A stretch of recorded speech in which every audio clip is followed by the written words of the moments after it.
Welcome, everybody, on a winter day. Thank you for braving the weather, and thank you for coming out.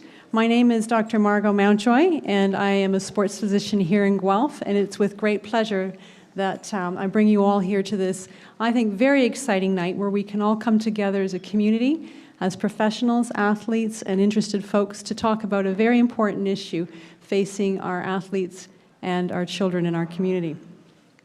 It is my pleasure, absolute pleasure, to introduce a friend and a colleague, Mr. Ken Dryden. So Ken Dryden is a goalie, as you all know without an introduction, from the Montreal Canadiens from 1971 to 79, during which time the team won 6 Stanley Cups. Incredible. Member of the Hockey Hall of Fame and Canadian Sports Hall of Fame, also the author of 5 books, including The Game and his most recent book, Becoming Canada. Former Member of Parliament and was the Minister of Social Development in Paul Martin's government. Currently, among other things, he teaches at McGill University. He and his wife, Linda, have 2 children, 4 grandchildren, and live in Toronto. So with my pleasure, I'd like to introduce Mr. Ken Dryden. This is an important issue. It genuinely is, and there are lots of things that come and go, and this isn't one that comes and goes. This is one that's around, and it's going to continue to be around. And so it's time. It's time for all of us to have this kind of gathering, this kind of a conversation. Is that 50 years from now, people are going to be looking back at us about something. And what are those somethings that they are going to say about us? How could they have been so stupid? How could they not have known? It was there. It was obvious. How could they not have known? I think in terms of sports, it's concussions. And we're at a stage now, I think, where we know enough to know that it's a big problem, and that none of us knows really what we need to know. Doctors don't really know yet what they need to know. Coaches don't. Researchers don't. Parents don't. Players don't. Sports officials don't. None of us really knows all that we want to know. And we have to go ahead not knowing all that we want to know and make the best decisions we can under those circumstances. And we also know that this isn't a string of bad luck. This isn't something where there's an epidemic that happens in a certain season, but the next season it'll be fine, or the season after. This isn't epidemic stuff. This is stuff that is part of the way in which things are. And so not to treat it as something that is just bad luck. And the thing that all of us need to remind ourselves, and it's a tough one, but is that a game is always changing. And if we had in front of us here, or in behind me here, if we had 2 big screens, and on one screen was full game action of the late 1950s, and on the other screen we had full game action of any random game this particular year, and full game action, not highlights. Highlights, anybody looks good in a highlight, and you can't tell anything out of a highlight. Full game action. You would be amazed at what you would see. If you watch them up on a television screen, you would not believe how slow those games were. Unbelievably slow. And so I watched those games, full games, and I had a stopwatch with me, because what I wanted to do was to measure the amount of time that each player would stay on the ice. And at that time, the players on average would play about 2-minute shifts. That around 1 minute and 45 seconds, they would start to look for a chance to get off. They might make it by 2, they might not make it until 2:10, 2:15. Henri Richard routinely was over 3.5 minutes. the thing that was amazing to it is the amount of open space. If you are playing 2 minutes at a time, you have to play in a kind of coasting and bursting way. You're coasting to see where the action might be or where the opportunity might be. You burst for a chance. You burst back if you've got a defensive problem. Otherwise, you're coasting. At that particular time, there wasn't even the phrase, finishing your check, because nobody was close enough to finish their check. And they weren't going fast enough in order to make up the extra distance in order to finish their check. That was how it was played then. That's how the best played then. The best play now, 35 to 40 seconds at a time. Full sprint. As soon as you go over the boards, you know, and the coaches here, you'd better be moving. No watching, waiting, cruising, burst, fly. The whole time that you're out there until you come back over the boards again. The amount of space between players, just about nothing. The amount of time between you and the person with the puck, just about nothing. That with players that are bigger, you've got greater speed, shorter distance, and bigger mass of players, and you've got more forceful collisions. It's just a different game. That's okay. Games change all the time. The question is that what then do you do to adapt to those games? And people who say, you know, you can't change a game. It's in the essence of a game. It's the purity of the game. I say to them, you know, that if you knew what the pure game was, you would know that hockey was a game that was once played 7-a-side, no substitutions. Full 60 minutes, no substitutions. If you knew the purity of that game, you would know that until the mid-1920s, you could not pass the puck forward. That would be a horrible game to play and an even worse game to watch. They all had piles of shutouts because nobody could score with this style of play. So they decided to change it, to allow for the forward pass. This game is always changing. That's the essence of it. So the question is, okay, change to what? I saw the Storm play this year in November. It was against Sarnia, and it was 2-2 until late in the third period, and the Sting scored one and then scored into an empty net to win 4-2. And it's the first junior game I had seen in a while. And of course, junior players are at the absolute age of disaster. They are old enough to be big enough, to be strong enough, to be fast enough, and they still think they're immortal. And that is a recipe for disaster. And so I'm watching this game, and I couldn't believe it. I couldn't believe, one, how well played it was. The passing is unbelievable. We could never pass that way. Even the best years of the Montreal Canadiens, it wasn't tick-tack, tape to tape to tape to tape. It was amazing to watch.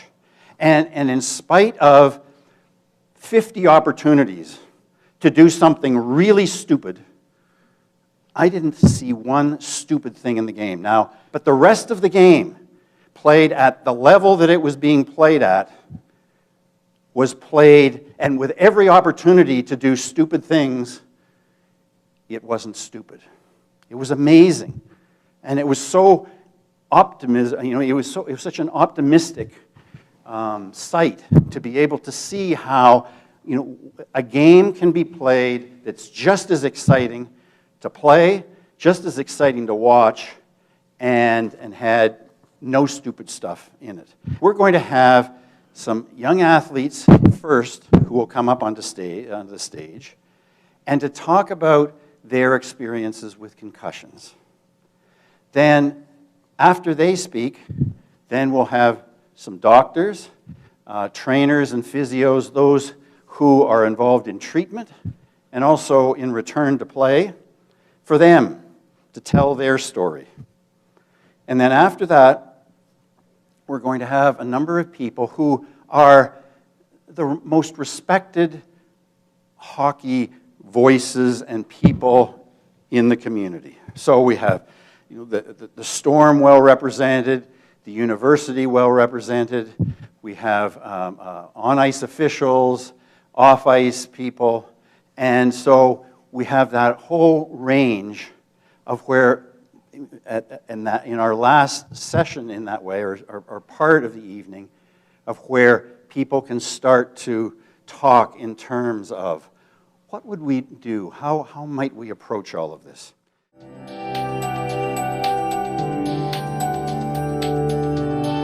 So if we can start, and we'll start again with the young players, and what we'll do is we'll just talk one-on-one. If first of all, I can ask Clayton Martino to come on up to the stage. And Clayton is a 22-year-old and a former goalie who sustained a concussion getting run over in his goal crease, which is something that kind of happens to goalies now. Goalies don't get hurt very much by pucks or sticks. They get hurt by getting run over. And this was 18 months ago. So Clayton, why don't we sit down and tell everybody about your experience. So I played pretty competitive hockey my whole life until about high school when I stopped. And then when I was about 20 or so, a friend of mine wanted me to play on his beer league team because everybody needs goalies, right? So I was like, okay, I'll play. So I played a couple of years, and then one random night, shot came down, I made a save, my right pad, and it bounced out to the right. And for whatever reason, in a men's league game at 11 o'clock at night, the forward came flying down for the rebound, and then our defenseman, who was actually one of my best friends, tried to hold him up, and I reached out to cover the puck across my body, and both of them crashed into me. And then that's really all I remember. I played the rest of the game, but I don't remember that much. And what do you remember? Did you remember feeling anything? I felt a big pain in my ribs because I think I got a knee in the rib, and I thought I broke a rib, and so that's what I felt right away. But I didn't feel right, but I wasn't sure what it was really. So I went home that night. I remember driving home, and it was like midnight, and the street lights were so bright, it looked like looking into the sun. Like I couldn't barely see. So I got home and woke my dad up, and I was like, I think I need to go to the hospital. So we went there, and they kept me overnight in the emergency room with concussion.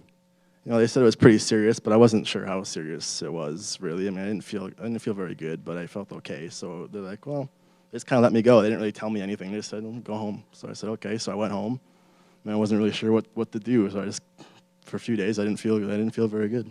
And when you say you didn't feel very good, did you feel sick to your stomach, listless? What did you feel? Yeah, and it was hard to look at anything. Like I couldn't look at a TV. I couldn't be in a room with lights on. It was too bright. I had to be in a dark room. I always had a huge headache all the time. I had trouble remembering things. I remember I'd eat dinner, and if you asked me what we ate for dinner later that night, I wouldn't be able to tell you. I wasn't sure. So that was a little concerning. And so this was for a few days, and then what? What was the next stage? We weren't really sure. I started to feel a little bit better. I wasn't really doing much, and I was thinking maybe I'll go back and play our next week's game. And my parents were like, no, why don't you take another week off and then try it? I'm like, okay. So I waited a bit longer, and then it started to come back a bit stronger. So I went to my family doctor just to check up, and he said, okay, we got to pump the brakes a bit here. Like you shouldn't be playing. You shouldn't go back to work. You shouldn't do any of that. And he gave me a bunch of things. He said you should stop doing a lot of this physical activity. You just need to rest. Don't watch too much TV. Don't do any of that. That's what you need to be doing. So that caught me by surprise a little bit because I wasn't really sure what to do. And how long did that last? That was about a month. It was about all of August I was doing that. And then I made the decision, should I go back to school? And I was starting to feel pretty good by the end of August. So I said, okay, I'll go back to school. But what I wasn't aware of was it's the physical side and the cognitive. So when I went back to school and started doing work, things got way worse again. There was like back to the point of when it happened, it got really bad. And so then, you're back in school, but you're not able to do a lot of things that you would normally do in school. Focus is incredibly difficult. I mean, reading gives me headaches, and you made me blurry, dizzy. I couldn't sit in a class for 20 minutes. It just wasn't possible. I mean, and how did your teachers react to that, and how did your friends react to that? well, the hardest thing is that with a broken arm, you have cast or you have crutches if you hurt your leg or knee. But with concussion, you don't have any obvious signs that you're hurt. So people go, well, what do you mean you can't come play hockey tonight? Or what do you mean you can't do this? And I go, I can't. And they go, why not? They can't tell, they don't know. So that's the most difficult part, is telling people, I can't do this, when they think you can because you look fine when you're not fine. And how long did this last? It was about till early November. I was starting to feel pretty bad. So my uncle actually was at the Health and Performance Center, and he said, why don't you go there? They have a whole concussion thing, you should check it out. So I went there, and I saw Dr. Mountjoy, and she was basically even more sort of, we just thought, you shouldn't be in school at all, you shouldn't be doing any of this. So I ended up dropping a few classes, and I talked to a few of my teachers and didn't have to do any more work or anything about the rest of the semester, and just started to go back to square one basically and relax and rest and do a bunch of that. And I was feeling pretty good again, so I said, I think I could do it. So I went back, but I only took 3 courses again with reduced workload. Like I was on with student with disabilities, and I had a bunch of treatment and special circumstances to help me out with that. And so where are things now? Now I feel... And this is 18 months after the fact? Yeah, so I ended up going back, and I started feeling pretty good again. And then like last summer, I took 2 months off again. I didn't even work, I didn't do anything. I just relaxed, did nothing. I worked last summer for the final 2 months, and I felt pretty good. And I finished up school last semester, and I felt pretty good. And now I feel pretty good. I wouldn't say 100%, but probably as close as I've ever been. So that's good. I still get headaches. I mean, everybody gets headaches, so that's kind of normal. But I can tell when it's just a regular headache and when it's not. And sometimes you wake up and you have one, and that doesn't make any sense. And sometimes things just don't feel totally right. But I mean, they feel pretty good. I'd say for the longest time, I didn't feel like myself, and that's kind of hard thing to describe to people. And then, what do you mean you don't feel like yourself? And I just don't. But that's gone away. I feel pretty back to normal, so that's good. Samantha Kosakowski. And maybe if you could move down just a little bit, Clayton. Hi, Samantha. Nice to meet you. And Samantha is a 20-year-old soccer player for the University of Guelph women's team, and you sustained your concussion last September. Yes. And why don't you tell your story? All right. We went up to Windsor for a travel weekend, Western Windsor. It was a cold, rainy, haily type day. Was not looking forward to playing in this cold. So it was about the 25th minute. I'm a defensive player, so I went up for a ball. And there's this girl, 6'3" maybe, up behind me. So I'm like, I have no chance of getting this ball. We go up for the header. She heads the back of my head, so right the left side under my ponytail. And I fell to the ground, and the ref continued to let the game play. And all I remember is hearing one of my teammates, "Ref, come on, it's a head injury. What are you doing?" So then he called the game, and I'm just rolling around. I'm like a little disoriented, don't really know what's going on. I get up, I shake it off, I'm fine. I've been hit before. So I keep playing the next 20 minutes or so. We go back to the team room for halftime. I'm just feel nauseous, sick to my stomach, dizzy, blurred vision. My coach comes up to me. He's like, "Are you sure you can go back on?" I was like, yeah, I'm fine. He's like, "Why don't you take a seat? We'll bench you for the game." I was like, okay, here we go. So little did I know that was going to be the onset for the rest of my season. So that night we were staying in a hotel. All I wanted to do was go home. I was tired, I was sore, I didn't feel myself, everything was a blur. So then when we finally came back to Guelph, I went to the on-campus doctor, and he said, "Well, you have a concussion." I'm like, "Hey, great. What is this going to do for my season?" He's like, "Why don't you just take a few weeks off? We'll monitor you every week, and we'll see how it goes." It is February 18th, 19th now, and I am still not cured. And so as you said, you don't feel yourself, and it's what Clayton said as well. What's not yourself? What are you feeling these days that isn't yourself? Well, I've always been an upbeat, happy-go-lucky person, and nowadays I have no motivation to do anything. I don't want to go to school. I don't want to get out of bed. I am in pretty much, you can call it a depression, I guess. I went to go see my family doctor, and he did say that I do have a mild depression because of this concussion, because I'm not living my normal life. I'm used to soccer 7 days a week, 3 hours a day.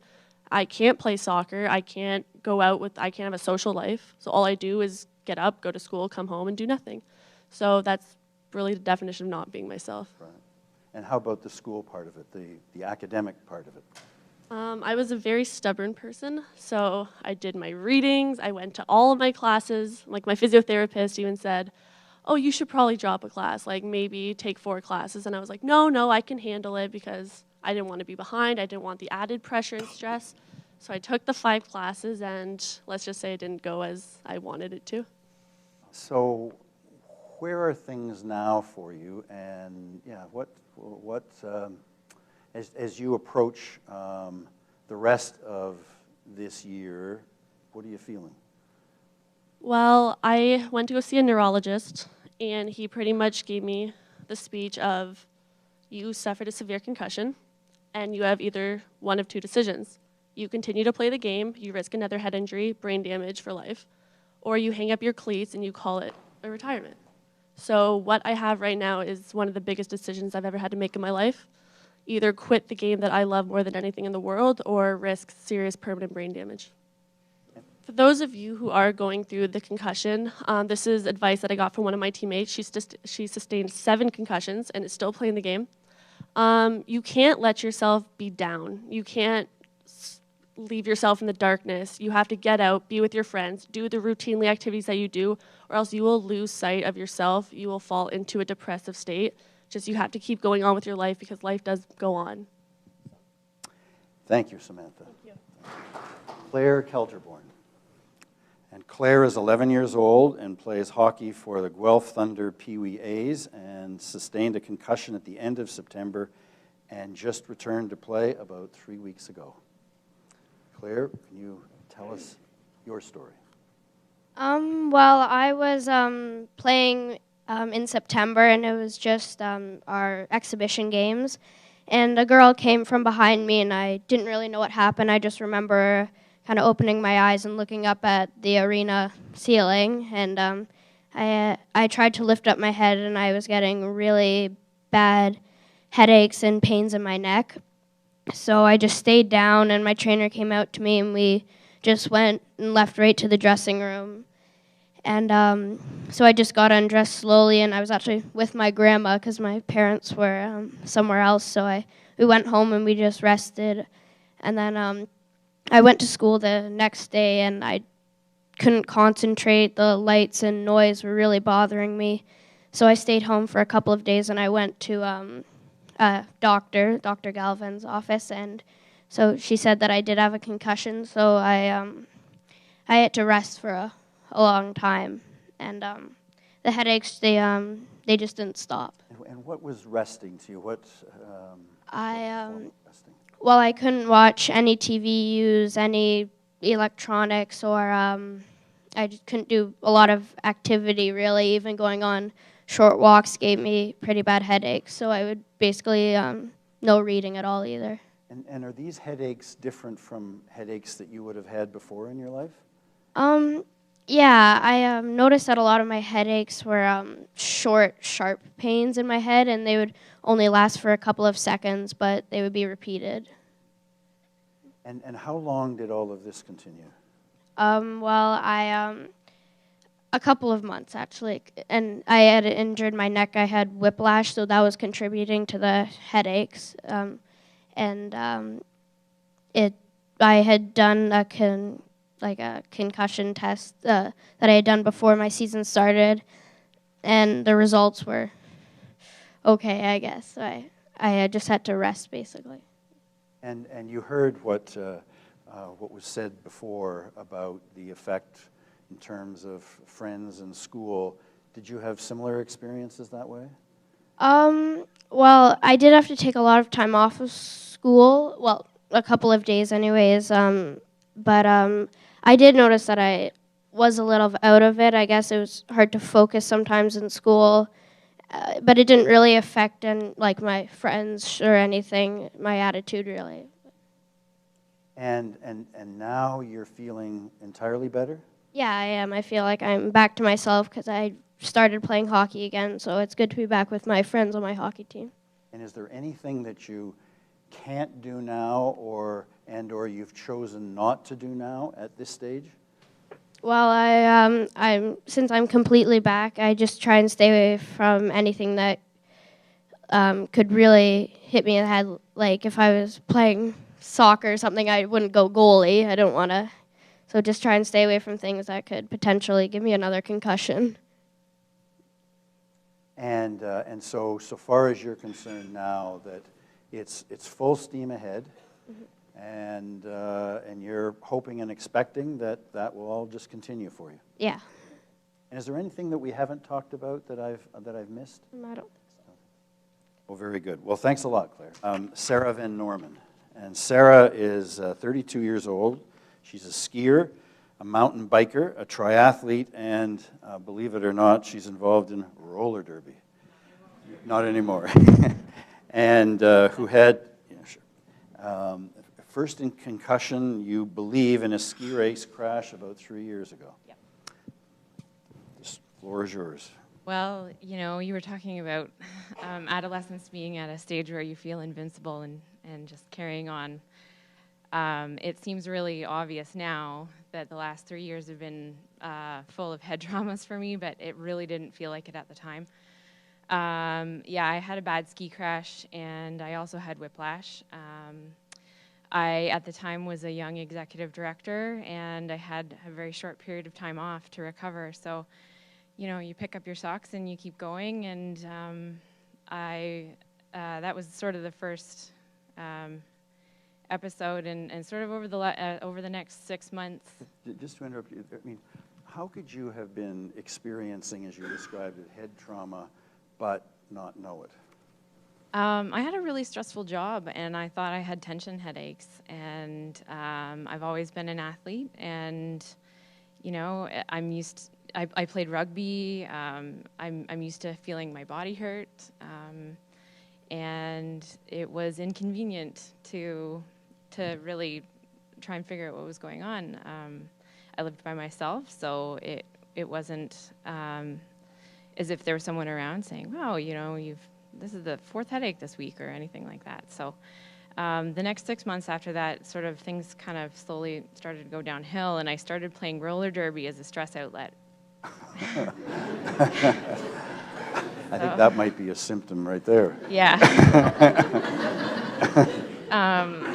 It was really fun. It's a really social sport. It's a lot of physical release, and it's a demanding game. And so I started playing roller derby, and my whiplash injury sort of left me vulnerable to more head traumas. I didn't know at the time again. And I thought I was still just getting tension headaches, stress headaches. I lived in Squamish, and I was commuting to Vancouver every day, and there was a lot going on. I was simultaneously doing my PhD, so it just seemed kind of normal. But you were able to do all of that. Yeah, and the way that I see it is sort of over the last 3 years, it's sort of been in decline, and I feel like it's sort of just every day was just keeping my head above water. And things became less efficient. My work became much less efficient. I stopped doing my work on my PhD because I just needed to focus solely on my job.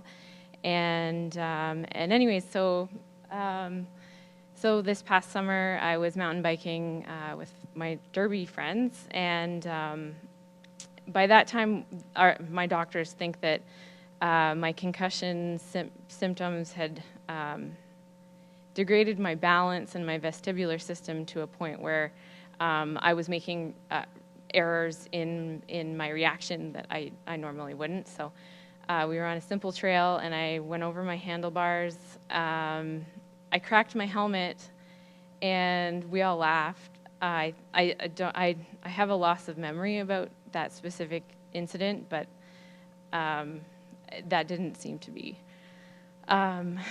too much of an issue. I crashed with a bunch of girls that I usually, are in contact with. So I finished the ride, and all I could think at the end of my ride was, man, I have to buy a new helmet. I cracked my helmet. And how long ago was this? That was August. I had a headache for 2 days. I had huge sensitivity to light and sound. I had nausea, and that's when everything all together was the really classic symptom.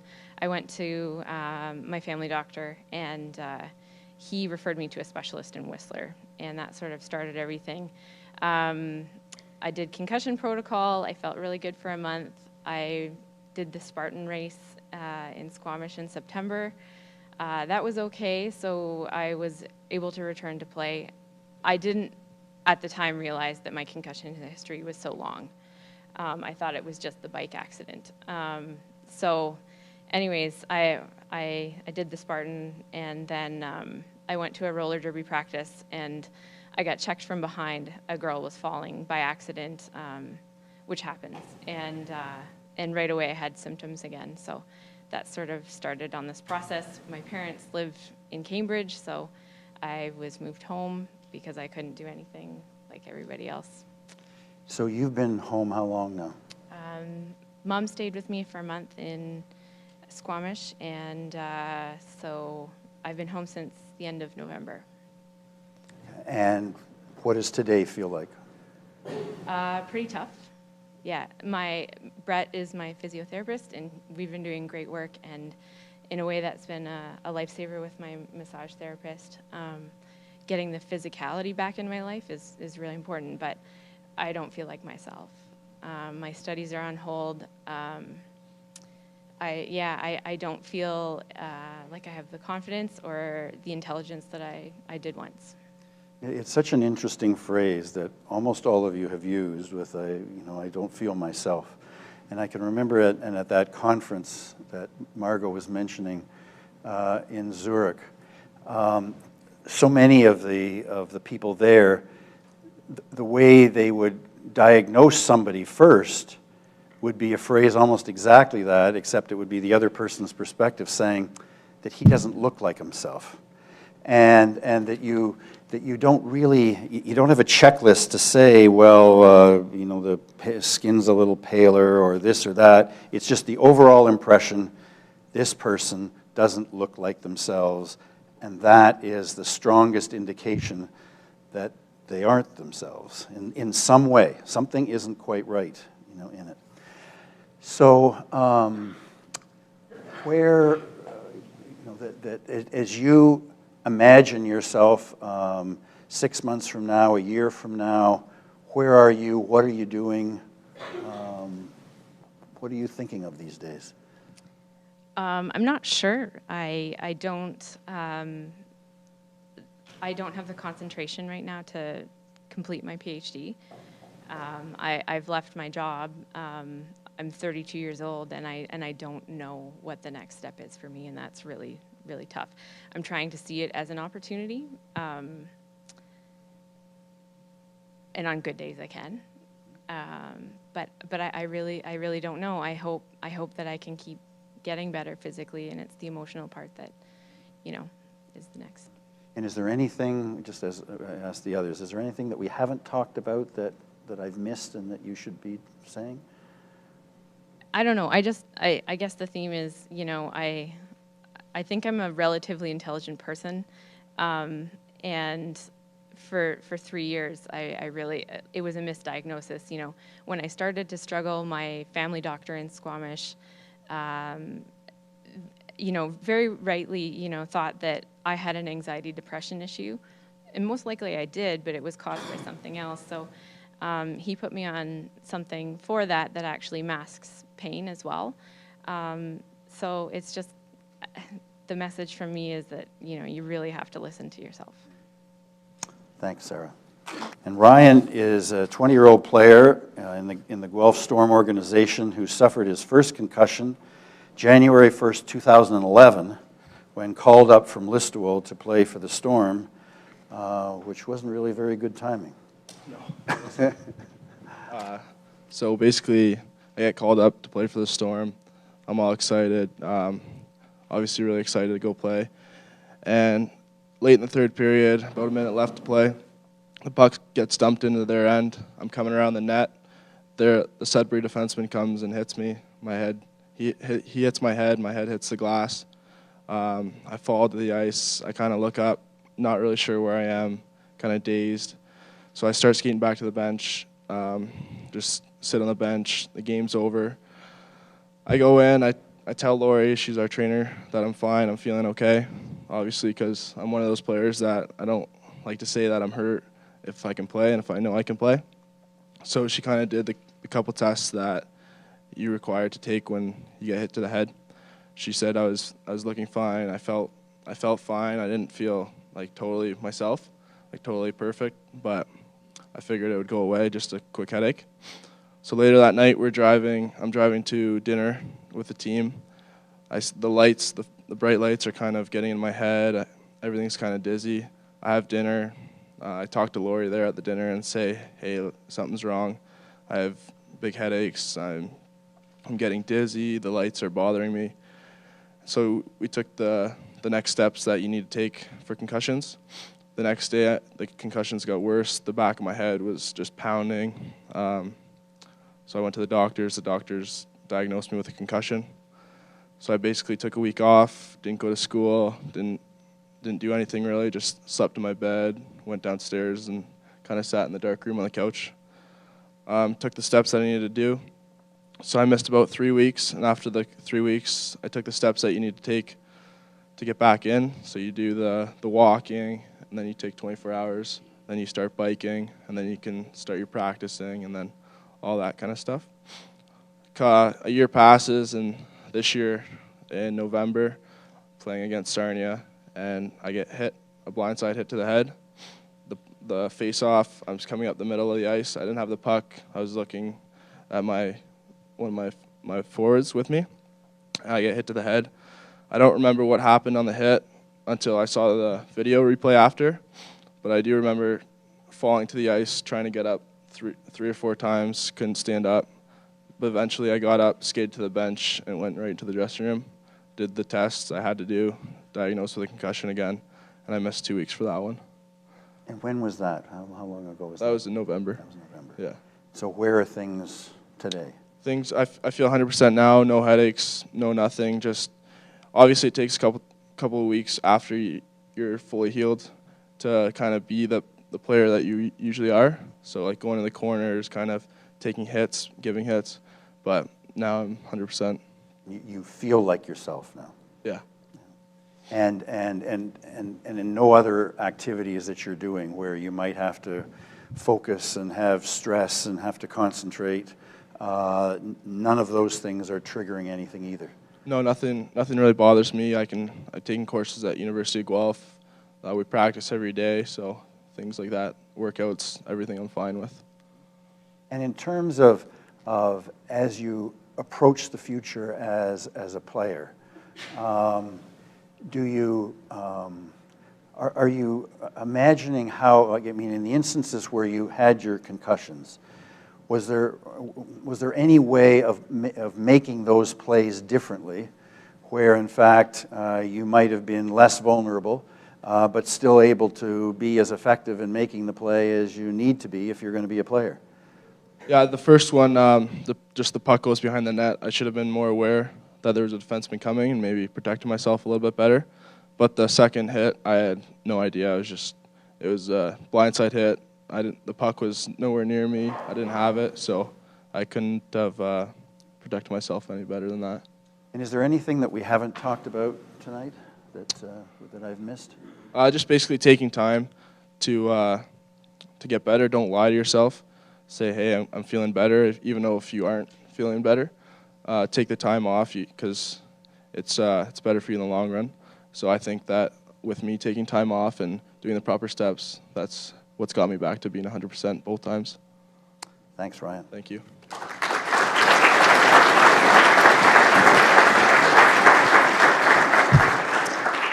And the last of our athletes is Colleen Scott. And Colleen is a 17-year-old ringette player and who suffered a concussion on November the 2nd. Colleen, tell us about your experiences. Well, I've been playing competitive ringette for 12 years of my life, and I've never had any injuries or anything until November 2nd. We were in a tournament in Oshawa, and a girl on the opposing team came up from behind me and took my feet out from underneath me, which caused me to land on my tailbone. I'm pretty sure I blacked out from that impact because I don't remember hitting my head, but the entire arena heard me hit my head on the ice, so I trust them. I didn't feel any immediate symptoms, so I continued the remainder 3 minutes of the game, and it wasn't until I was off the ice and my adrenaline had calmed down that I started to feel a little emotional and like my pupils started to dilate a bit. And then like the next few days at school, I was getting unnecessary headaches and I was getting fatigued and tired by like last period. I couldn't take it anymore. And about 3 days after my concussion, I was diagnosed by my doctor that it was a concussion, and she told me just to stop living and stop school and stop sports and just take a break. Stop living. Yeah. And so how long, and so you shut down school, you shut down outside of activities, you stayed home, and at home you shut down normal home things that you might have watching television or listening to music or... Yeah, for the beginning I could handle quiet music. I couldn't do any electronics or anything. I would spend my days just in the house. I would color sometimes. I could handle that. And that seemed to be going okay for the first few days, but my symptoms kept occurring and they were getting worse over a course of about 3 weeks. I was getting dizzy and head pressures and sensitivity to light and noise, and things weren't just getting better. And like through that period, it was just hard to cope. And again, that lasted how long, about? 3 weeks. And then what started to change? By about the 5th week, I could feel a slow turnaround coming. I still wasn't 100% for sure. It took a long time to get back to my normal. I was off school for about 2 months. So. And what did that mean in terms of your courses, your teachers, your friends? The school was really great and understanding and just not putting any pressure on me to finish my courses, and it was just totally at my pace, what I could handle. I did manage to get 3 out of 4 of my credits with decent marks, which I'm grateful with. And when I returned to school after Christmas, I still had a few symptoms, so I had to wear sunglasses for the lights and earplugs just to minimize the noise and chaos of the school, which helped a lot. And I was on adjusted academic plan, which helped a lot to get my credits finished up by the end of the semester. And right now, how are you feeling? Right now, I'm feeling good. I just completed the return to play process and had my first practice on Saturday, which went really well. So it's exciting to be back on the ice and just with my team again. And in terms of other activities, school and the rest of it, you're basically into a normal routine now? Yeah, school's feeling good. And looking back on the experience, what's different about you? I mean, what have you learned? What will you take with you into the future? Well,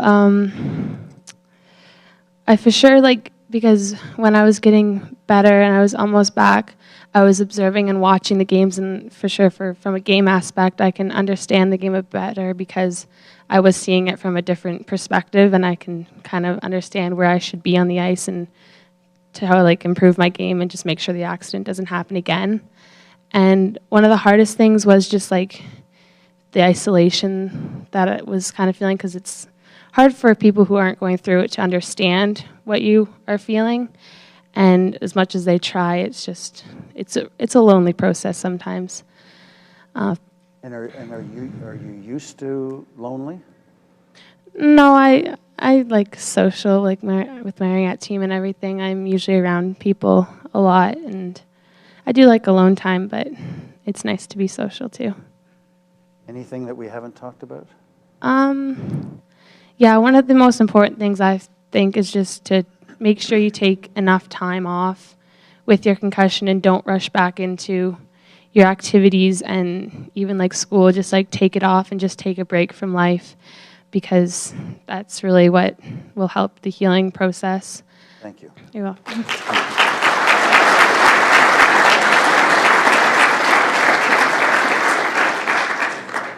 And thanks to all of you. Again, I've done this a couple of times before, and usually the most profound impact on the audience is from people who have had concussions telling just what it was like. And that the rest of us read about it in a newspaper, and we see where somebody is out for 2 weeks, 3 weeks, and out. But what does out mean? Well, we don't really quite know, except we don't see them on a television screen for that period of time. But to come to start to understand what out means in terms of the rest of one's life, and what you've done is you've set up the discussion.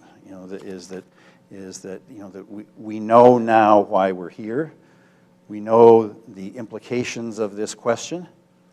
And now it's that opportunity to talk to people who are working on it and to see what they are doing and to see where things are. But thank you for telling us all about it. I know it's not that easy at times, but I think that you have done all of us a real service by telling what it has all felt like. Thank you.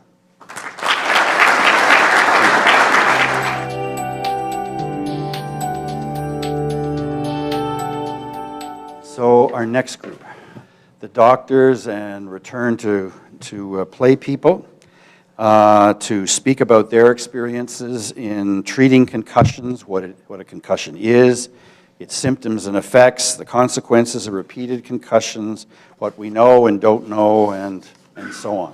Joining us, first of all, is Dr. Laura Purcell. Laura is a pediatric support medicine physician involved at all levels of sports, from local to the 2010 Vancouver Olympics, and associated with the David Braley Sports Medicine and Rehabilitation Center at McMaster. Laura.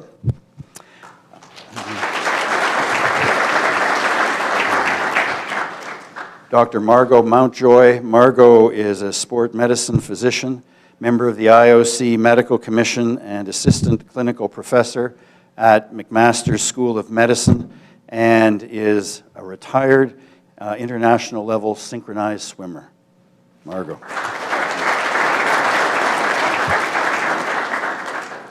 Lori Stevenson is an athletic therapist for the Storm, and you heard Lori referred to earlier on by Ryan. Lori.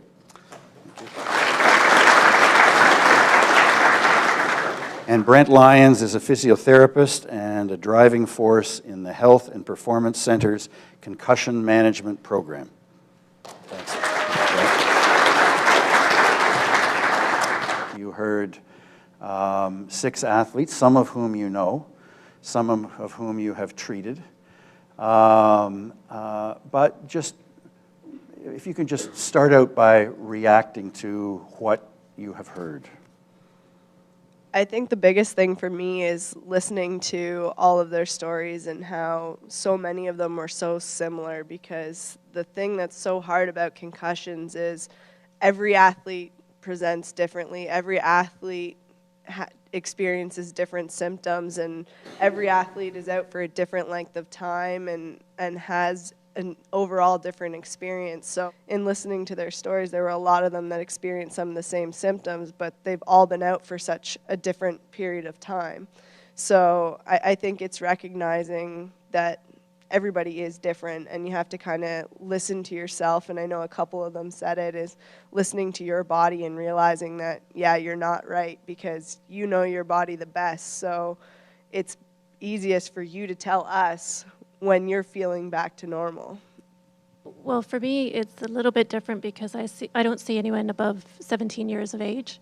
So for a lot of my patients, I rely heavily on what the parents tell me in terms of how they assess the normality or abnormality of their child at that time. And particularly with younger children, they're not as able to voice how they're feeling. Claire actually was very, very good at describing how she feels. But for some younger children, they're just not able to communicate how they're feeling, and it may just come out as I don't feel right, or they're just behaving differently than they normally do. So in the younger age groups, it's even more difficult to diagnose concussion than in older athletes who are able to tell you somewhat of how they're feeling. And what is it like when you're hearing a parent be the witness and telling about their child being hurt? Are they good witnesses? That's a loaded question. That's why I asked. It can sometimes be difficult to sort out how they feel about it as opposed to what they're witnessing. So sometimes the parents, their anxiety about the child can sort of overshadow the objective impression of what's going on. Most parents are very good at saying, my child is more tired than normal, they're more irritable than normal, they're not interacting the same way as they normally do. Some parents are so anxious and over-cautious that they can sometimes be overprotective and actually correct the child when the child says, I'm actually feeling better, and they're saying, no, you're not. So it can be hard to sort out, is it the child or the parent who has a more objective or realistic view of how they're feeling? And does it sometimes work the other way as well, of where a parent will regard less? I mean, with that he's fine. He'll be okay. Yep, you get that range of the spectrum as well, and you also get the parents who like, no, you got to get out and play. You got to get back. I find that less and less with more people being aware of concussion and the repercussions of undiagnosed concussions or mismanaged concussions. I'm finding that less and less, but you still see it. And so if you're dealing with young kids that often have a hard time expressing how they feel, and if you have in their place adults or their parents that can either under-express or over-express, what do you do? How do you see through all of that and decide how that child is? Well, that's when Laurie's comment about knowing the athlete. So I try never to make a decision on the first visit. I try to see them over a period of time and see how they're changing over a period of time. And sometimes it's not a tangible thing that you can quantify or say, this is better or this is better. It's just how they look. It's an untangible quality of just they look better. And you can't say specifically what it is, but they... Sometimes it's just a sparkle in their eye. Yep, or the color in their cheeks. That you think, wow, yep. you look okay now. Yep. I've treated a lot of these athletes, and when they come to see me, they have a mandate to return to play. And so one of the things that I see is that they're trying to, not in all cases, but try and mask things and convince themselves that they're feeling fine and that they're ready to go back to play. And one of the things that came out that I was probably surprised about was the commonality of them saying, I wish that there was some way for me to tell people what was wrong with me, that there was some sort of external way for me to show how I'm feeling inside. You know, I've had a couple people say, like, can I put a brace on or something like that? Because people think that I'm normal and they treat me normal, but I'm not normal. We have to remember that this is a traumatic brain injury. It's on the mild span of it, but it still is a traumatic brain injury. And I mean, all of you have, or at least most of you have talked about how you know, that you can tell in a look now. How long did it take you to trust yourself in that way? You know, that's not, it doesn't seem very scientific, and you're science people. And yet, you know, that's what you're deciding in the end. So how long has it taken for you to trust yourself? Well, that's what we call the art and science of medicine. So it's not all science. A lot of what we do is art and experience. And I don't know about the rest of you, but I'm still learning things about concussion every day. Almost every patient that I see teaches me something new about concussion, and it might not necessarily change what I do, but I think about what I do a lot more. So I wouldn't say I'm ever 100%. I'm fairly comfortable most of the time, but I'm still learning everything, something new just about every time I see a new patient with a concussion. Can you give an example of something that, you know, you look back and you sort of say, how could I not have understood that a year ago? I've been seeing all kinds of people, and this person is basically saying what 100 others have said before, but now I'm actually taking it in a certain way, and I've learned something that was there to have been learned before, and now I pick it up. I mean, do you have any examples of that? For me, I had an experience last year where I had an athlete who, it was a fairly innocent hit in front of the net, whiplash, and he ended up with a concussion, but I let him go back to play the game, and when I looked back at it, he was a player that he always sat on the bench and he cheered his teammates on every time he was on the bench. And when I looked back at this game after he came and saw me the next day, I kind of said, you know what? Like, right after that hit, he sat on the bench and wasn't watching the play, wasn't focusing on what was going on the ice. And I said, that right there should have been my sign that I shouldn't have had him playing, because his behavior was always the type to cheer his teammates on, was always really into the game, and all of a sudden he couldn't care less what was going on out on that ice because of what was going on in his head. I mean, we've talked a lot about just the look of somebody, and so when somebody makes an appointment and shows up at your office, and you may not have seen them before. You don't know them, you know what you see. How do you make your initial determination? And they had used this, the people there had used this phrase before as a bit of a reference, but not being a guideline. And the phrase was, when in doubt, sit them out. And this time they were really talking about it as a guide. How do you deal with somebody new that way, coming to see you in an office? As you say, you know, they want to play, they want to get back to playing, and what do you do? We're trained as physicians on how to assess concussion, and we have sport concussion assessment tools that we use, which is part of history, physical examination, but also talking to family members as to how the athlete is doing. So we do employ those tools. But I think what's really important is just getting a sense of who this person is and how they think they're doing, and how it impacts the rest of their life. How are they doing at school? How are they doing at home? And how are they doing it socially? And I think that's kind of how we look after things in our office. But what you're absolutely right about the guidelines in terms of when in doubt, sit them out. 4 years ago, we thought there were certain populations of elite athlete at certain levels with certain support could play on the same day, return to play same day. And the guidelines from this concussion conference, which will be published in March, were very clear. Head injury, do never return on the same day. And when in doubt, sit them out is now a clear guideline. What I think was also very exciting for me at this most recent conference is how do we manage the chronic long-term concussion? The most concussions, and I'd like to make this very clear, they resolve within 7 days quite nicely with just expectant care. And by far the majority of what we see do respond quite nicely within 1 to 2 weeks. It's the examples that we heard tonight that last longer and take longer that worry us and make us think. And that's what we're learning more about, and what we hope to learn in the next years about as research comes is how do we help these people return to life, return to school, return to meaningful sport activity as they recover from their brain injury.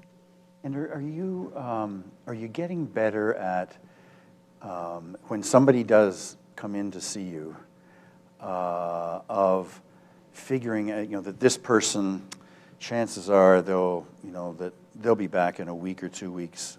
This one might be longer. Certain things do sort of possibly predict prolonged recovery. So more severe symptoms, greater number of symptoms, symptoms that are getting worse when they're trying to do just normal day-to-day things like watching TV, computer work. If they're unable to get back to school within a couple of days, those are signs that more than likely they're going to have prolonged recovery. Other predictors are if they have other health conditions like learning disabilities, attention deficit hyperactivity disorder, mental health issues like anxiety or depression, or if they've had multiple previous history concussions, and particularly if the previous concussions have had prolonged recovery. Those may point to prolonged recovery with the current injury. When they're going through their return to play phase and when they're exerting themselves for the first time, or if you see them on the bench for any trainers or coaches. Because if you ask if they're fine, everyone's fine. I think it's important to ask specific questions, and I think we're getting better at teasing out what those questions are to figure out who has a concussion and who doesn't. Looking back on my career when I started as a physiotherapist, I did a lot of sports coverage on the sidelines, and I know that I missed a lot of concussions. And I know that I just didn't follow the players right, and I know that they weren't acting properly. But I was a new physiotherapist, and I let the coaches bully me around, quite frankly. And I know that there was a lot of players that had concussions that went back to play right away. I can think of one specific example of I was working with a football team, and the one guy got hit. He got rocked, and he came off, and he was a little bit woozy. I said, "Are you fine?" He looked at me. He said, "I'm fine." I asked like 3 questions. I said, like, "Where are we today? What's the score? What's the quarter?" And he answered them right. And I thought, and the coach was in my ear saying, "He's got to get back on. He's on special teams. We need him. Go, go, go, go, go." And I said, "I don't think he's right to do this." And so I took his helmet away from him. And I didn't hide it well enough. And before I knew it, I turned because one of the other players had an ankle injury or something like that, and I was looking after him. And before I knew it, he had grabbed his helmet, put it on, ran back onto the field.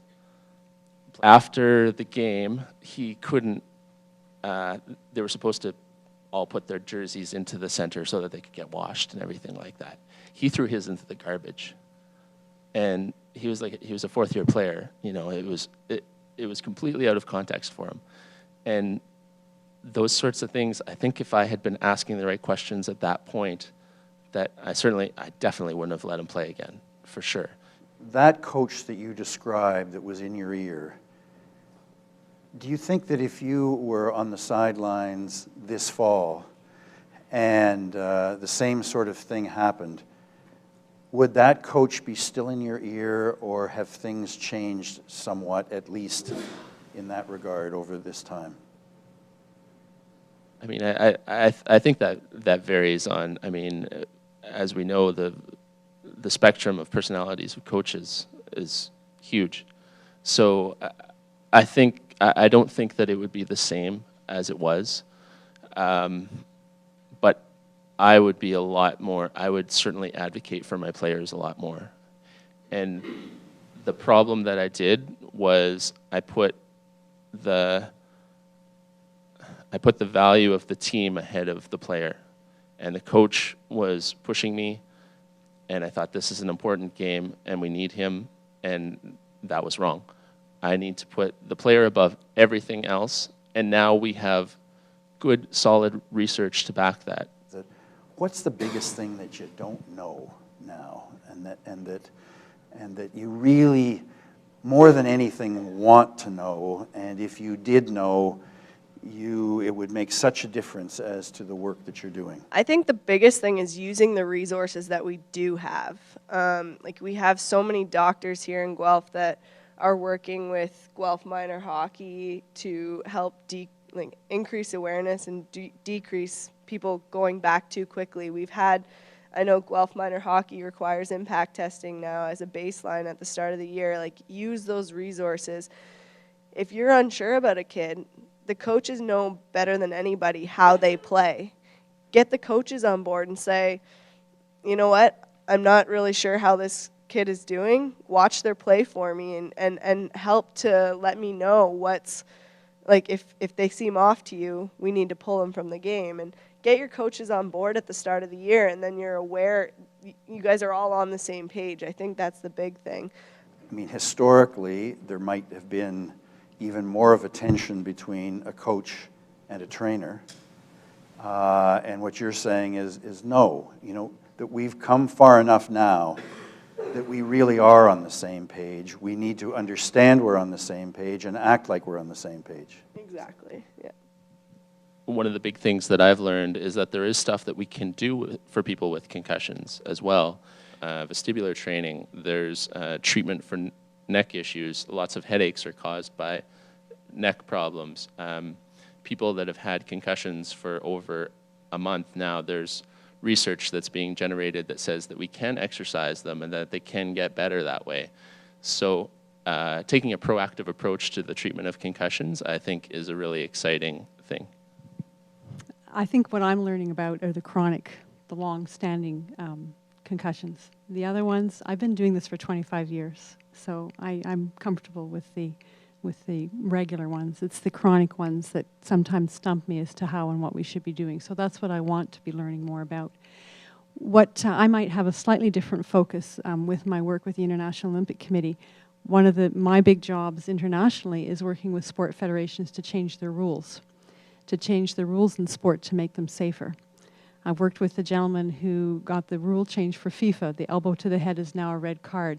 And he's shown very significantly that the head injuries have gone down statistically significantly with the red card for the elbow to the head in football, which is soccer outside of North America, FIFA. We did some research this summer at the Olympic Games in London looking at head injuries in Taekwondo, because the rules in Taekwondo are such that if you hit to the head with your foot, you get more points. So the more times you can hit your opponent in the head, the more likely you are going to win. So we are actually rewarding people for hitting in the head. And I'm not sure that's in the true spirit of how we want our athletes to be treated. So we're working with that sport to look at how we can change the rules to make it still an exciting event without putting our athletes' heads at risk. I work also with water polo and synchronized swimming in the Swimming Federation, and both sports have high injuries of head injuries. Water polo in particular has the highest head injuries of all team sports at the Olympic Games. You might not think that, but their heads are above the water, and there's a lot of nasty business going on in water polo. I don't know if you've ever seen it underwater, but it's a really exciting game.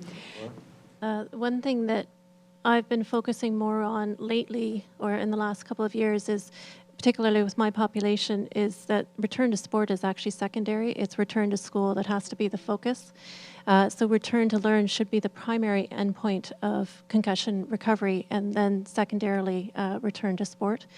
So educating the athletes and the parents that return to school, which is a student's main occupation, has to be the main focus. And once you're back to school and doing well there, then you look up going back to school, to sport. The real lessons for anybody here, and especially parents, is that it's so easy to be intimidated by this whole subject and to assume you know nothing. And in fact, you do know something that probably nobody else around the team knows. Not the coach, not the team's trainer, probably not even your son or daughter's teammates. And that is, when your kid looks right and doesn't look right. And to trust that, because there's something there, that it doesn't look like scientific proof, but it's often the best information that anybody has. And it's just been fascinating to listen to all of that. People who are involved in, for the most part, hockey, but also with soccer, and as coaches, managers, players, on-ice officials, off-ice officials, and basically who, that hearing all of this, knowing all of this, they have within their hands, to a great extent, decisions. It's one of the things that's so difficult in this area is that we would hope that science would be sort of at a level where science can make the decisions, or the quality of equipment can make the decisions. But for the most part, decisions have to be made tomorrow, not a year from now, not 5 years from now, not 10 years from now. And those decisions are going to be decisions that are with imperfect information. And you're kind of doing the best you can. And the people who are the coaches, who are the league administrators and the rest, are those who are in the position where they have to make those kinds of decisions. And it's a really big challenge for them. Mike Kelly, and Mike has been the GM of the Storm at 2 different occasions, and scouting for Calgary and Carolina, and coaching and managing elsewhere in the OHL in between. Chris Height is an assistant coach with the Storm. He's a former captain, played professionally in the NHL, in North America, and in Europe. Is Sean Camp here? He was trying to make it. Oh, great, Sean. Sean is former head coach of the Sarnia Sting, of the Storm, and now the head coach of the Griffins men's team. Mike Gatto. Mike Gatto is the chair of the GMHA Concussion Committee. Mike, thanks. Dustin McCrank is an OHL referee. Rick Alsop, and Rick is a GMHA referee. Ruben Flores is a former professional soccer player and is now technical director of Guelph Soccer. Thanks. I think I'm going to be probably off the, no, actually I'm going to probably be off the stage. That's okay. And Dr. Lynn Woodford, a representative of the Upper Grand District School Board, a psychologist consultant involved with students with concussions. And Robert Ferfaro, representing the Wellington Catholic District School Board. One of the challenges, I think, in all of this is in what directions do we go? That what are the most promising directions? And when I talk to hockey people, and it's sort of a natural reaction, but the hope is that the answer will be in one of 2 places. And I think the hope is that it will be either in equipment, in better helmets, softer elbow pads, shoulder pads, that it will be in facilities, and the other hope is that the answer will be found in medicine. That in fact there will be a way of diagnosing and treating, and so that in fact a concussion will become little more than a sprained ankle or something like that, and that we'll get to that point, and that is that hope. I think that from most of the doctors that I've talked to, people who are equipment people, facilities people, they would say that in fact the answer doesn't reside with us, that 5% of the answer, 10%, 15% of the answer resides with us tomorrow, a year from now, 2 years from now. But that the largest part of the answer resides with what it is we do and how we play. If we were to be here 5 years from now or 10 years from now, what would have to happen for us to be able to say, those were a real good 5 years? We really accomplished something in these 5 years, and we. Ken, I think you've touched on a couple of good things there in terms of maybe the answer is going to be in equipment, maybe it's going to be in medicine, but I think both of those answers are going to be long term. I think what we can control here and now, and we've seen a profound change, is the attitude towards concussions and the attitude towards concussion management. I think you said it with one of your other panelists there of treating the patient versus the player. You know, Ryan's heard me say many times when we're in our storm meetings and we're talking about our principles of success and, you know, what's important to us. And one of the things that I've always said is that we want to treat kids in our organization the way we want to treat our own children, in my case, my grandchildren now. But we all are competing, and it's competitive whether you're playing Adam AAA, whether you're playing travel soccer, or whether you're playing in the Ontario Hockey League. But we do control the attitude of how we're going to treat the people that we're responsible for. And I think if we can keep that underlying value, you know, we're going to probably cut it by 30 or 40%, and we've taken huge steps. I think that it's a partnership between coaches, parents, if they're minor hockey players, officials, and continuing, like Mike says, to change behaviors and have players and coaches and parents understand what's acceptable and what's not acceptable, what is a good hit and what's not a good hit, what causes it. I think that we have to continue, it's our responsibility as coaches especially, to continue to educate our players about what is okay and what is not within the games. Whether it's through demonstration in practice, if you have the time to do it, or whether it's through video. We certainly see all the big bad hits in the NHL, but it's on us to continue to educate players about what's okay and what's not. I think with the education too, it's educating the players on certain things of the symptoms. And I know, you know, Guelph Minor Hockey and different associations around have taken steps to, you know, have baseline testing and do a different protocol that tests that, but also educates. And if, you know, I remember Ryan getting hit against Sarnia, and, you know, you could tell he was not himself.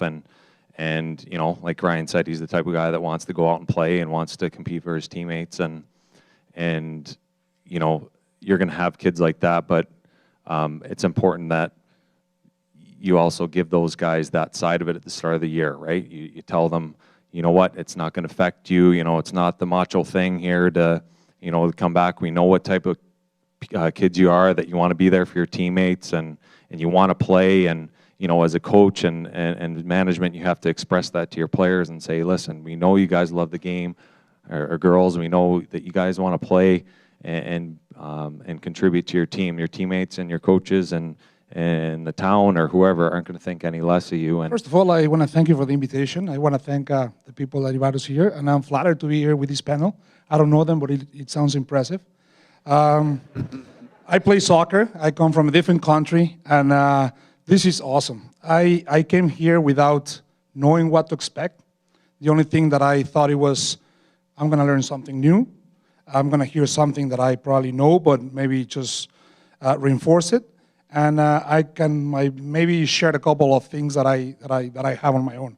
I know that in Canada the main sport is hockey, and because of the nature of the sport, the concussions are more suitable to happen than on a soccer game. But I heard that the FIFA is changing. I was involved in some of the conversations about it, and it's going down. But it happens on soccer. But I think that the thing that I will bring for myself and for the responsibility that I have in Guelph soccer, I'm in charge of 4,000 kids on my club. I think that the thing that I'm going to get the most out of it is, and the key word will be education. You were right on saying that we have to educate the players for sure about the symptoms, about the integrity, about the respect to the opposition. You touched a very good point at the beginning, and you're right. Every single sport 50 years ago from now is completely different. And one of the things that I also want to think that we can impact is educating. I see the room full of parents, professionals, involved in many sports, and doing these kind of things will open the eyes of the people that can impact the sport that we are on. Unfortunately, there's not too many people here from my sport. I see a couple faces. But certainly, these open my eyes, and I'm going to sit down and ask if we can have this chat in my club, bring a lot of people like this on a room and have a conversation about it, make them aware, to educate them what it is, right? And the education, again, is not only to respect the boundaries of the sport. I'm thinking more on educating It's not about winning, although it's competing at the younger ages. It's not about winning. It's sad to hear that there's an 11, a 15, a 17-year-old kid that gets a concussion because they're competing, when, thank goodness, there's a movement in sports in Canada, and they have this long-term player development speaking in all the sports. And I think that this is a good beginning to teach everybody, to educate everybody, that it's not about winning, right? It's taking care of, for example, the kid that has the skills. Teach him a good skill, and the kid that has a good skill, the player that has a good skill, then protect him with the rules, with equipment, with all these things, right? But the key word for me will be that education. The second part will be prevention. I'm thinking now myself, okay, we know what it is. We're learning every day. I didn't know as much as I know today after, number one, listening to the people that had concussions. Secondly, listening to the professionals that treat them. But how can we prevent it? And I'm going to go back again into my area. And I think that if I do a good job in what I do, developing the player, teaching them skills rather than competing or winning at all costs, or having a big, strong player that can beat that skillful player because the rule allows him to do it, I don't think that that's right. One thing that disappointed me at the Zurich conference was that the principal voice of FIFA in terms of concussions, he was talking exclusively, I mean, if not exclusively, almost exclusively about, as Margot mentioned, in the air, the elbows, and the rest. And nothing in terms of heading the ball and the frequency of heading and the early age and the rest of it. And I think maybe that FIFA guy was misleading himself in terms of heading and basically saying that I can't even think about heading because it is so central to the way in which we play that once I start thinking about heading, it would so end up changing the game, and I'm sorry, I can't get there. Well, that's what we're thinking about in all of these, in all of these sports. I mean, if football doesn't reimagine how it plays, it has a very shaky future. And hockey needs to think about a lot of the ways in which hockey is played as well. But some sports are not very ready to do that, and I'm not sure that I saw very much from FIFA in Zurich.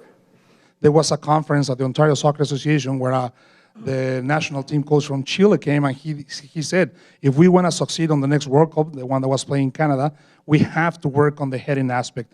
And he said, and everybody started talking about concussions. All the Canadian people were aware, and what are you going to throw the ball to, what age, how old, and he was aware of that. And he said, and for all those people that are thinking, how did I do it, how we do it, and what do we propose, is that instead of throwing a ball and hitting it and getting the force of the ball hitting the head, why don't you hang it?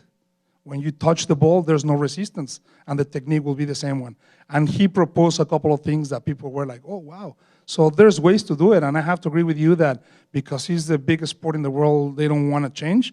They have to change at some point. And both Upper Grand and Wellington Catholic are here tonight to talk to you about where we're at in terms of our policy. We're implementing a concussion protocol policy in both boards, which will include awareness, education, the return to play, and most importantly, the return to learn components of the protocol. We're excited because we've heard, although we've heard challenging things this evening, we've heard some very important and strong messaging that we would like to include in our goals. Short term, what we're looking at, first and foremost, when we roll out our policy, is to inform and educate parents and students, as well as faculty and our volunteer coaches, so everyone involved. And then we had a discussion around, well, maybe just the faculty that coach, but it's just as important to recognize that any one of our teachers tomorrow morning could have a student walk into their classroom with post-concussion symptoms. It might be a student athlete. It may not even be a student athlete. Believe it or not, in our little schoolyards, we get a lot of bumps and bruises out there sometimes too. So our first goal is to educate everyone, which will involve training of all faculty and volunteer coaches. It will also involve educating our parents and all of our students. And it'll include a communication piece as well, so that we're informed at the school level, administration is informed of any one of our kids coming in with a concussion, whether they're an athlete or not. I think for us, we discussed it with our team, changing that culture of winning at all costs, that culture of having our athletes, or maybe in some cases parents, not fully disclosing symptoms. We heard from Ryan, and it was refreshing to hear. He said, be true to yourself. And if we could educate our students, most importantly, to know the symptoms and the long-term effects that concussions could create, it's important that we create that culture of erring on the side of caution versus erring on the side of competition and the pressure to perform. So that's our long-term goal. So it's really exciting for me to see over the decade and a bit that it's gone from saying no, you can't have any effects of a concussion, to acknowledging that concussions can have really significant effects, and the importance of treating concussions properly from the beginning. And our kind of motto in our board is rest, rest, rest, rest. And that we're really trying to get that message out there, that your brain is important. It's important for learning. It's important for your whole life. And so when you have a concussion or any kind of a brain injury, you need to rest and take the time. And I was really happy to hear all the people who were talking about their experiences, how that was their advice that they would give to other people, is saying take the time you need to really get better, because that's what all the research shows. And a lot of the concussions that we see in the board are not necessarily sports related. They may be motor vehicle accidents or other things. So to be aware outside the athletic realm of also the importance of dealing with injury. I've been on the board for about the last year and a bit. And one of the roles that was given to me was to, the very first role that was given to me was to facilitate getting the players that are involved in contact in our organization. So that's minor peewee rep all the way up to major midget rep, to do the impact baseline testing. So that chore for me started in July this summer. It was approximately 345 athletes that are involved in that impact testing. What I found in trying to get that task done was that it was difficult. I didn't have a lot of people readily wanting to do the test, and I don't really know why, but it was a struggle. It took me 3 months. Even to this point, I never did get 100% compliance in athletes doing the test. I'm at what 80%. Oh, 80% is the number that I finally ended up with after 3 months. We're in a position as a board that, I mean, we don't have a set policy in place. We don't have anything in place to say anyone does have to do the test. We brought in impact testing 2 years ago. It was a two-year pilot project that we brought out just to see if this would help with our membership and in managing concussions, because we realized that concussions were a problem. So that was my first problem that I had with it. And since then, what I found is that different reasons that I'm having people kind of argue against the impact testing is that, like, I just had one recently where they have a child that got a concussion, it was about 3.5 weeks ago. They've had no symptoms for 2 weeks. They've done the baseline testing, they've been there a couple times, and the tests are actually getting worse. And now they're starting to doubt that the test is actually valid, because, like, this is impossible. So they came to see me today, and I'm by no means a professional on impact. I can't read the tests. So all I could basically tell them is the little bit that I know is that you can be symptom-free but still have a concussion. There's enough studies been done on it that to me, I think it is a valid test, and I told the person that, you know what, you need to follow what the doctor says, and if they say that your child's not ready, you need to listen to it whether you think they are or not. So acceptance of the change that needs to take place, I think, is our biggest enemy. How do you get to the point where those that you're dealing with, which I assume are mostly coaches and or parents, where they kind of trust what you're doing, accept what you're doing, in fact, go beyond trusting and accepting, believe in what you're doing? Well, I think we can't quit. We have to keep pushing. We have to keep giving them the information. Like this year, we offered a couple sessions. We used a lot of your panel that was up here just before us to go to our trainers, and it was open to the membership as well to come out and get information on concussions. So I think the more people know, so the more informed they are, the more they'll understand, and the more they'll start to accept. But I think, unfortunately, patience is key. We're not going to change this overnight. It would be great if we could change it 10 years ago, but it's not going to happen. It's going to be a slow change, just like anything else. Two officials, what are you seeing on the ice? So for myself, I think as much as the players rely on us to keep them within the rules, we have started to rely on them to understand that the game is being played at a very, very high, fast pace, and that they could possibly be a weapon out there. As much as it's a skill game, there's tons of contact, and they realize that they could put themselves in a position or put another player in a position to hurt them pretty badly. So to understand those risks, the inherent risk of playing this fast sport. And 7 years ago, we started this check from behind. It's taken this long to get it to the point where I think minor hockey is satisfied with it, and yet we're still seeing it happen. Head contact has been out 2 years now, and again, it's being called, we think, as good as we can call it, but again, education, not only with the officials, but the coaches and everybody else, with the parents, still has to go a long way.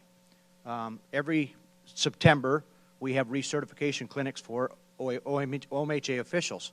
They've come up with stiffer penalties for head contact, and again, I think it's getting close to the point where we can say we're being satisfied with it, but again, it's another educational thing that's going to take a long time to get rid of it. I mean, a player coming up the ice with their head down.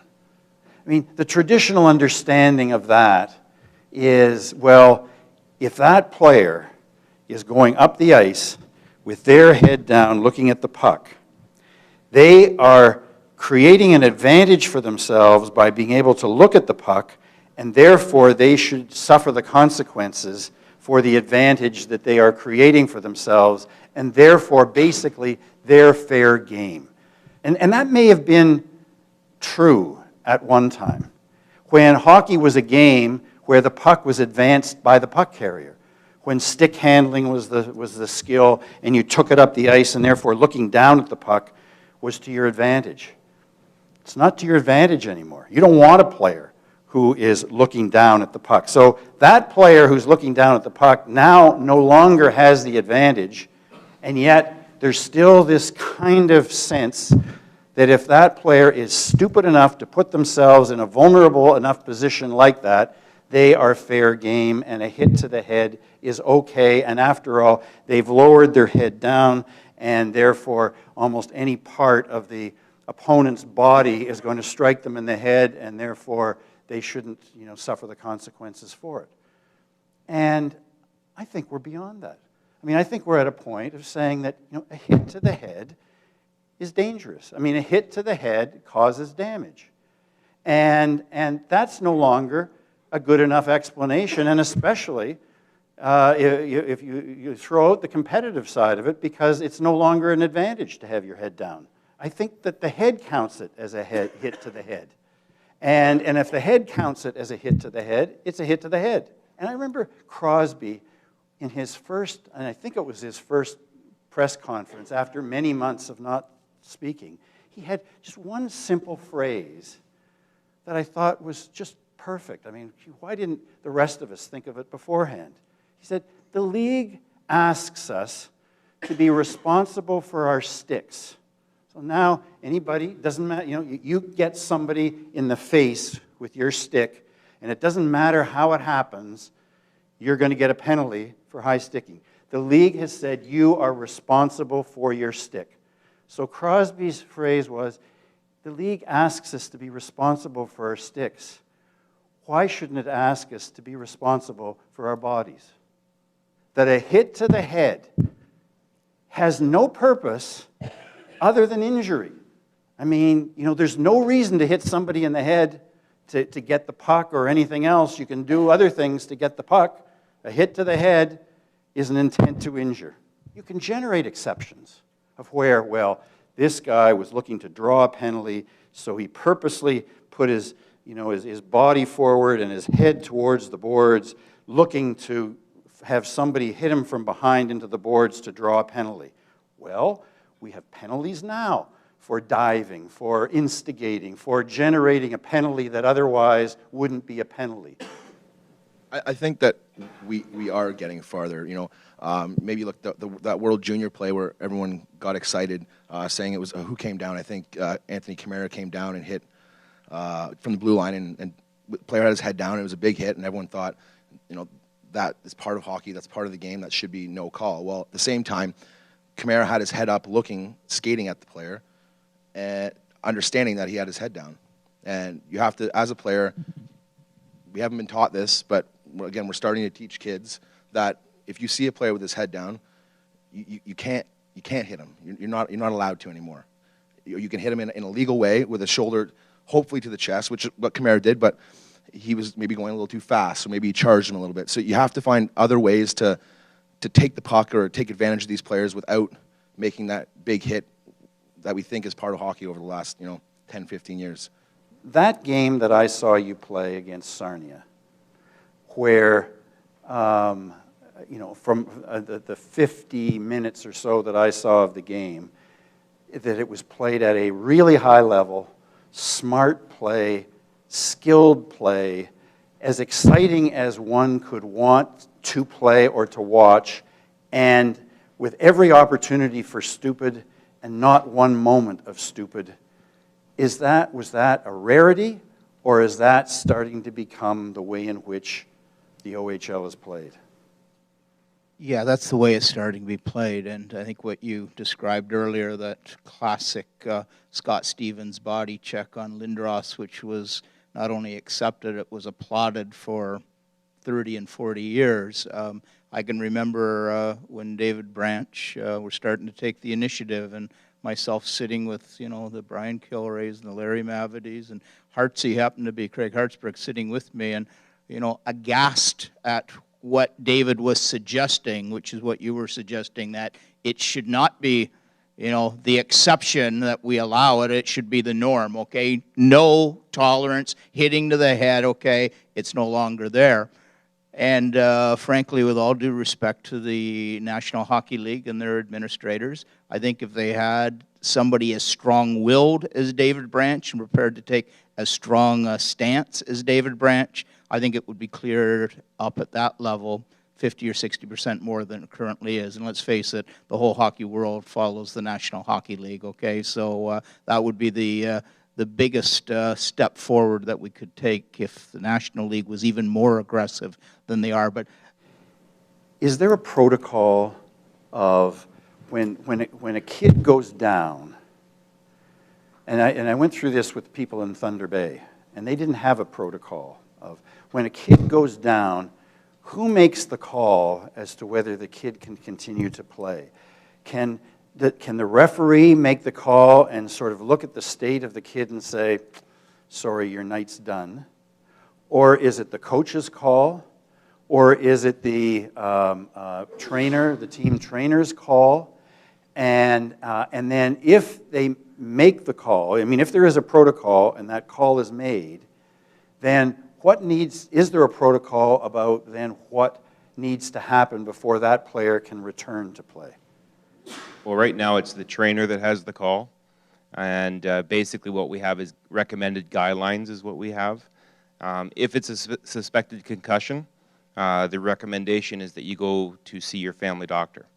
You're not back on the ice. It doesn't matter if it's a practice or a game. If you suspect that there's a concussion, you're off the ice, and we tell the trainers to tell them to go to their family doctor and be assessed. But it's recommended, it's not a requirement. At this point, it's not a requirement. That's something that we're going to be looking at probably over the summer as to whether we can And I'm sure you've experienced it, but and I know I've heard it from other coaches, is that what that leads to, of course, is that team over there is being really lenient. Their guys are always playing. We're being tough and appropriate. Our guys aren't playing. They beat us every time. This isn't right. And what they're saying to me is just give us a protocol. Give us something that is an even playing field. And even if we end up losing a couple of players for longer than we would hope, if we know that the other guy is losing a couple of players for longer than they would hope as well, then we're fine. We can live with all of that. But if we don't have that protocol, then, well, and I suspect that some of that has to do with the challenges that you were talking about in doing the job that you would like to. Well, exactly, because it's going to be one of those things where at some point we have to rely on the trainers, the coaching staff, the parents, the kid, everybody to be honest about what's happened, and that's a challenge. If a player, and it might be a significant player on a team, is hurt with a concussion, then the reaction of the team would be, this is an overwhelming catastrophe. How can we survive this as a team? And we're really in a bad state. An impression that I have now is that that's starting to change. And in part it's because teams have enough players out, with concussions over the course of a year, that you've had lots of experience of dealing with the loss of somebody who seems to be a player that one can't lose and carry on, and you've discovered that you can still play and still compete.